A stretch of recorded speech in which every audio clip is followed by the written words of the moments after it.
10 o'clock. If there's anything to be discovered, Holmes is the man who can do it. I wonder where he is now.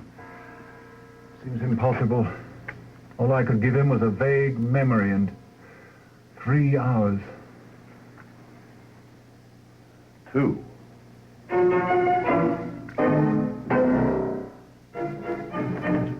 This was Mr. Prime's room, Mr. Holmes. He left 2 weeks ago and him owing me back rent, the scoundrel. Did he leave a forwarding address? Oh, not him. Just a note to say he got a job and was gone. Job? What was his line of work, Mrs. Chivy? Oh, I don't pry into the personal and private affairs of me boarders. The kind of people who come here, I'd just as well not know what they was up to. Well, what sort of man was he? I mean, what did he look like? Well, he was tall and kind of handsome, you might say, and then you might not. Is he in trouble? Not necessarily. You're not here to give him his inheritance, are you? Inheritance? Well, it wasn't no inheritance, really. Just used to call it that in a sort of sly, joking way. He always said he was going to come into lots of money, thousands and thousands of pounds. Thousands and thousands of pounds, and him owing me back rent. Anyone else occupied this room since Mr. Prime's departure? No, it's just been standing empty. But if you want it, you'll have to pay a week's rent in advance. Well, thank you. Well, I don't think that we shall be requiring the room, madam. Thank you very much, Mrs. Chivy. You've been very kind. What time is it, Watson? Well, it's getting quite late. 10:15. Just time to go to the theatre. Come, Watson, we don't want to miss the last act. Oh, Holmes, really? And from now on, all money in advance. Really, Holmes, your desire for entertainment at a time like this is almost callous. What's that? Look inside and tell me what you think of it. Well, I should say it's polish. Black boot polish, I would say. Boot polish is never in small white jars. It's theatrical makeup. Makeup? We looking for a woman? No, an actor. An actor?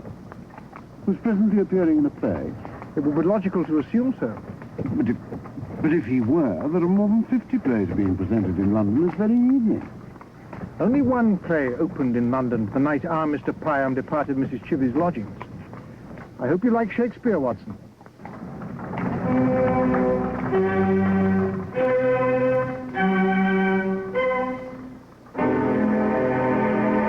It is the cause. It is the cause, my soul. But, Mr. Holmes, the final act has just started. I can't ring down the curtain until it's over. How do you know this Mr. Priam is the man you're looking for? No, I'm sorry. You'll just have to wait until the end of the play. The show must go on. My dear sir, a man's life is at stake. There you are, Holmes. I've nearly broken my neck finding you. Watson, this is the stage manager, Mr. Pettifoot. Pettifoot. Foot, you know. Mr. Pettifoot refuses to ring down the curtain. It's not in the tradition of the theatre. Now, I must ask you to leave. Leave. Please, leave. Very well. Come, Watson. Watson, if you hurry, I believe you just have enough time to reach the Brighton residence.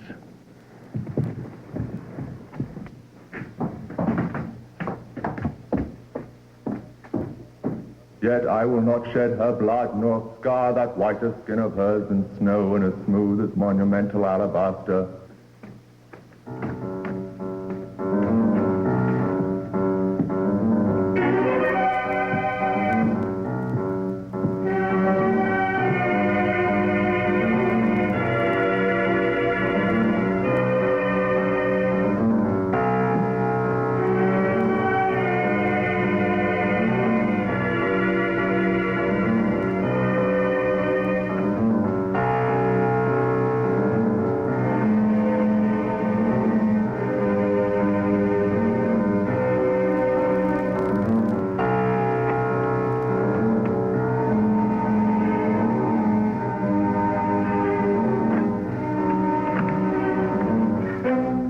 Yet she must die, else she'll betray more men.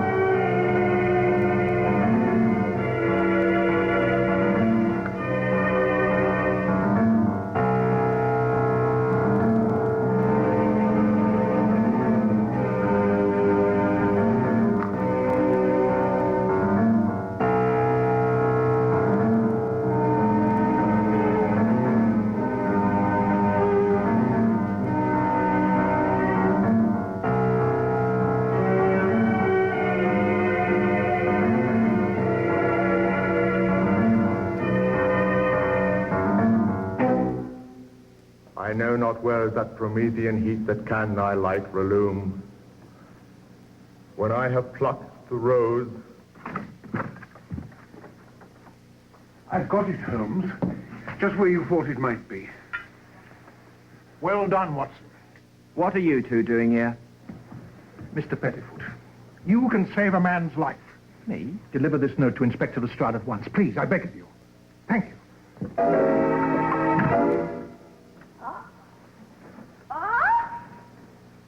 What time is it, Inspector? 20 minutes past 11. A message from Mr. Holmes, Inspector. Urgent.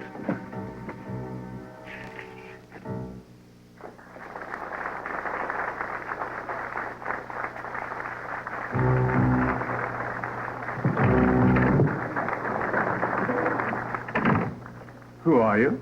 And what are you doing in my room? Answer to your first question, this is Dr. Watson. My name is Sherlock Holmes. In answer to your second question, we are here to hold you for the murder of Phyllis Brighton. Murder? Phyllis Brighton? I've never known a Phyllis Brighton.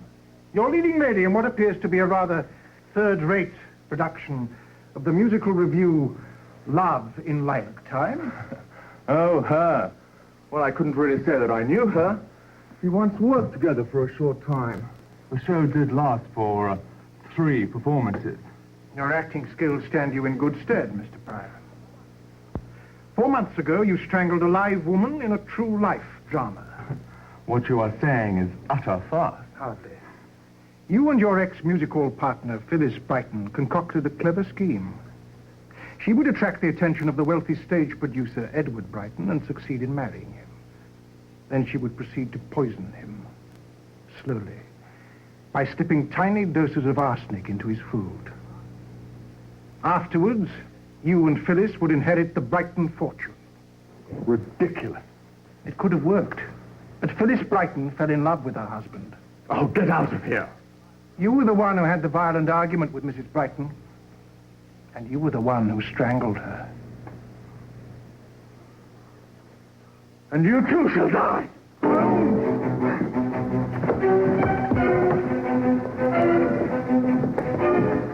I came as soon as I received your note. Apparently, I arrived in time. Arrest this man for the murder of Phyllis Brighton and order a stay of execution on Edward Brighton. Only the Home Secretary can... I can prove it, Lestrade.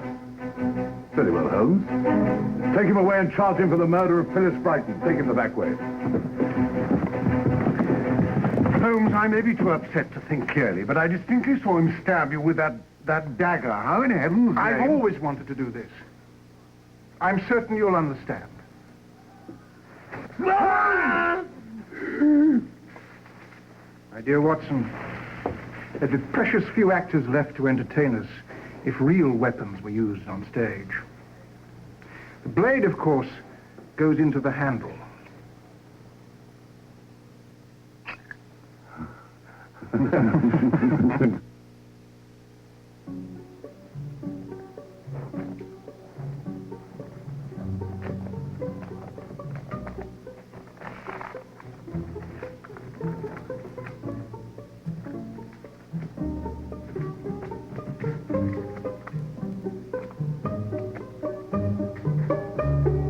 It's from Lestrade.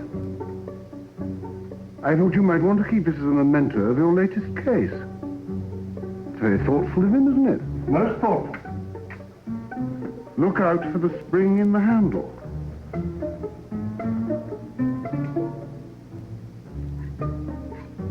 It's ingenious, isn't it? Quite.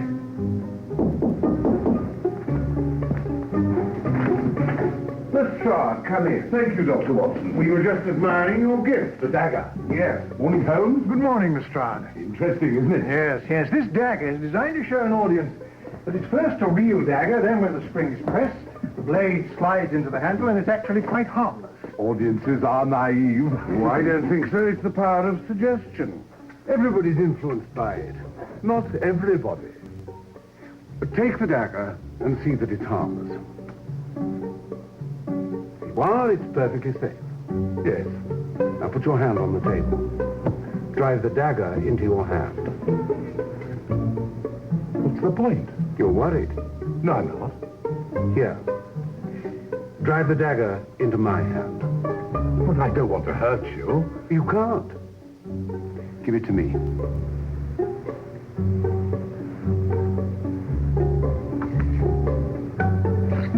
There you are, you see? It's harmless. Harmless. Don't touch the lock. We're watching you. You're both right.